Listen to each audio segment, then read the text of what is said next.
Well, good afternoon, class. Looking forward to tomorrow night's class, and I thought I would just do a quick webcam for you to give you an overview of the chapter that's coming out for tomorrow night's class. Well, the thing that I want you to know is that what we've already accomplished up to this point was pretty significant. We learned about how important it is to really look at different types of discrimination and how to handle that.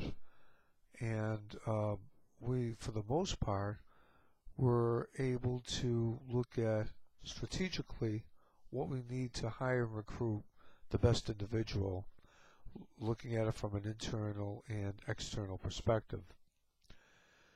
Tonight, I should say tomorrow night, what we're going to be looking at is basically something that is a little bit along the same lines, but a little bit different.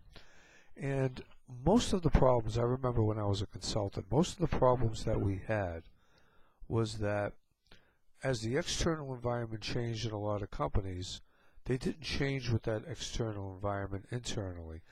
We saw what happened with Kodak. We saw what happened with Wang and Digital and all these companies that just refused to change their strategic plan when the external environment was demanding that it change. Having said that, I think now we're going to look at, well, what do we really need to do in order to know internally what we got to do to change what's being demanded externally. So we're going to talk about a strategic job analysis and look at some what we call competency modeling.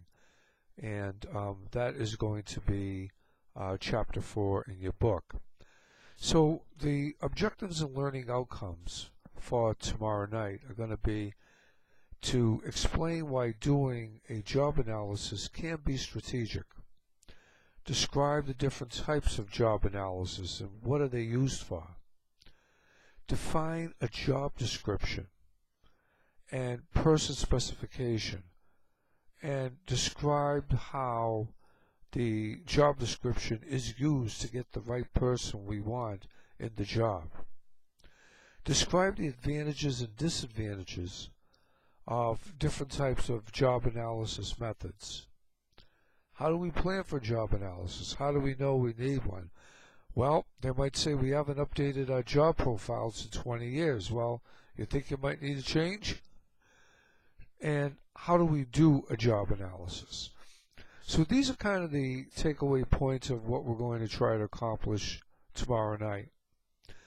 We're going to look at what a job analysis is.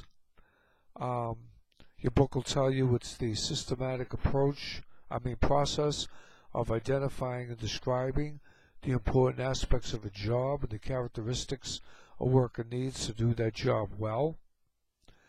How do we look for the ideal candidate if we don't know what the ideal job description is based on the strategy? How do we write a job description? We're going to talk about that. We're going to do some exercises with that. And how do we conduct a job analysis? That's kind of important. A job analysis identifies much more than day-to-day stuff. It's how do we fit into the bigger picture. And how do we plan for job analysis? What are the steps when we put it together? How do we get the support of the ivory tower? How do we get the budget? We're going to talk about what we call KSAs tomorrow night. All exciting stuff. So get ready, and I believe you have your PowerPoints. You should, for chapter 4.